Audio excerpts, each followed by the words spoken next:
اعوذ باللہ من الشیطان الرجیم بسم اللہ الرحمن الرحیم۔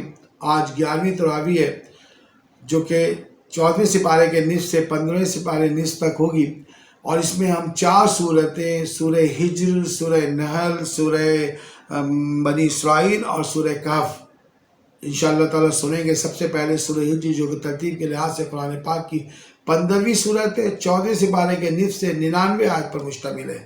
اللہ اس میں فرما رہا ہے کہ یہ آیات کتاب الہی یعنی قرآن مبین کی ہیں۔ جو لوگ دعوت کو قبول کرنے کے سے انکاری ہیں ان کے متعلق اللہ فرما رہا ہے کہ ایک وقت آئے گا جب یہ کہیں گے کاش ہم نے اس دعوت کو قبول کیا ہوتا۔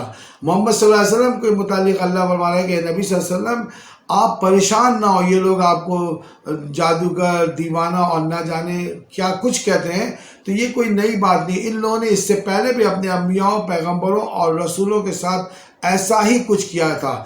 اگر ہم ان کے لیے آسمان کے دروازے کھول بھی دیں اور ان کو وہ راستے دکھا بھی دیں تو یہ اس بات کو مانیں گے نہیں، اور یہ یہی کہیں گے کہ یہ ہمارے ساتھ کوئی دھوکہ ہو رہا ہے۔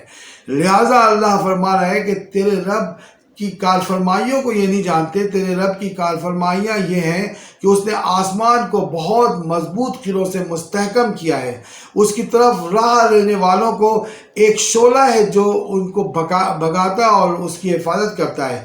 پھر اللہ نے فرمایا کہ زمین کو پہاڑ، نباتات اور معیشت کے اسباب فراہم کیے ہیں تاکہ وہ انسانیت کے لیے خوب چیزیں تیار کرے۔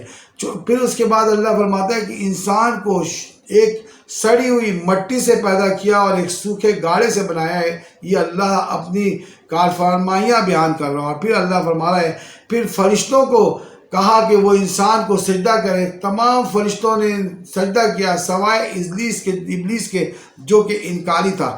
ابلیس نے اپنے رب سے مہلت مانگی اور ان سے کہا کہ قیامت تک کے لیے مجھے مہلت دے دے تاکہ میں ان کا پیچھا کر سکوں۔ اللہ نے فرمایا میرے حقیقی بندوں پر تمہاری کوئی زور آزمائی نہیں چلنے والی، تم جا کر اپنا زور لگا کر دیکھ لو۔ رہے بقایا تو ان کا ٹھکانہ تو ہے ہی جہنم۔ پھر اللہ جہنم کے متعلق فرما رہا ہے کہ اس کے 7 دروازے ہیں، ہر شخص اپنے اعمال کی بنیاد پر ان دروازوں سے داخل ہوگا، یعنی دہریت کے دروازے سے، شرک کے دروازے سے، اسی طریقے سے نفاق، نفس پرستی اور فسق و فجور، ظلم و جبر، زیادتی، ان تمام لوگوں کے لیے ان کے جہنم کے دروازے مقرر ہیں۔ پھر نبی صلی اللہ علیہ وسلم کو مخاطب کر کے اللہ فرما رہا ہے کہ نبی صلی اللہ علیہ وسلم ان کو ابراہیم کا قصہ سنا دو، جب ان کے پاس فرشتے آئے اور انہوں نے ابراہیم علیہ السلام کو کہا کہ ہم آپ کو ایک بیٹے کی بشارت دیتے ہیں، جس پہ ابراہیم علیہ السلام نے کہا کہ مجھے اس عمر میں اولاد کی بشارت دیتے ہو، تو فرشتوں نے کہا کہ آپ اب اللہ کی ذات سے مایوس نہ ہو، جس کے جواب میں ابراہیم علیہ السلام نے کہا کہ اللہ کی ذات سے مایوس تو گمراہی لوگ ہوتے ہیں۔ پھر انہوں نے فرشتوں سے پوچھا کہ آخر آپ کس کام کے لیے آئے ہیں، تو انہوں نے فرمایا کہ ہم ایک مجرم قوم کی طرف آئے ہیں۔ فرشتے لوط علیہ السلام کے گھر پہنچے تو ان کی قوم کے لوگ مست لوط علیہ السلام کے گھر کی طرف خوشی خوشی بڑھے، چونکہ ان کی خصلت یہ تھی کہ وہ عورتوں کو چھوڑ کر مردوں سے لذت آشنا ہوتے تھے۔ اس واقعے کی نشاندہی کرتے ہوئے اللہ نبی صلی اللہ علیہ وسلم کو فرما رہا ہے کہ تیری جان کی قسم اے نبی، اس وقت ان پر ایک نشہ چڑھا ہوا تھا اور یہ لوگ آپے سے باہر ہو رہے تھے اور فرشتوں کے اوپر اور لوط علیہ السلام کے گھر پر انہوں نے چڑھائی کی ہوئی تھی، لیکن آخر کار پاؤں کے پھٹتے پھٹتے ان کو ایک دھماکے نے آن لیا اور ہم نے ان کی وہ بستی کو الٹ پلٹ کر کے رکھ دیا اور پکی مٹی کے پتھر ان کے اوپر برسائے۔ یہ واقعہ نشان۔ پھر ہجر والوں کا ذکر کرتے ہوئے اللہ فرما رہا ہے کہ یہ قوم سمود کے لوگ تھے جو پہاڑ کو تراش کر اپنے مکان بنایا کرتے تھے اور زبردست طاقت اور توانائی اور قد و کاٹ رکھتے تھے۔ اللہ فرما رہا ہے کہ ان کی بھی یہ طاقت، توانائی اور یہ جو ان کے ہنر ہے یہ اس کے کچھ بھی کام نہیں آیا، بلکہ ان کو بھی ایک زبردست دھماکے نے آن پکڑا اور صبح ہوتے ہوتے ان کی بستی کو الٹ پلٹ کر کے رکھ دیا گیا اور ان کی لمبائی ان کے کچھ کام نہ آ سکی۔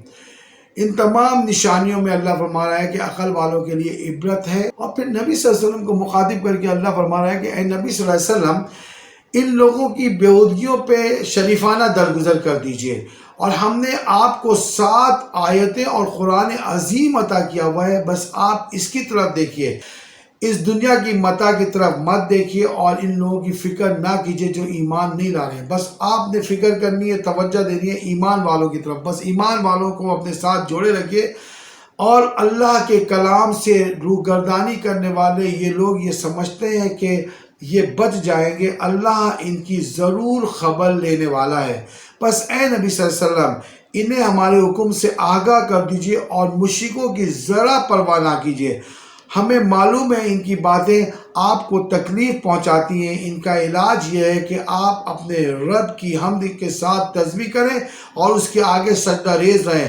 اس کے بعد نبی صلی اللہ علیہ وسلم کو مزید وضاحت کرتے ہوئے اللہ فرما رہا ہے کہ انہیں ہمارے حکم سے آگاہ کر دیں اور مشرکوں کی ذرا بھی پرواہ نہ کریں. ہمیں معلوم ہے ان کی باتیں آپ کو تکلیف دیتی ہیں اور آپ کو ایذا پہنچاتی ہیں. بس آپ اپنے رب کی حمد و ثنا کریں، اس کی تسبیح کریں، اس کے آگے سجدہ ریز رہیں، آخری وقت تک اپنے رب کی بندگی کرتے رہیں اور اس کے آگے جھکے رہیں یہاں جس وقت کا آنا یقینی ہے اور ضروری ہے. آخر دعوانا الحمدللہ رب العالمین.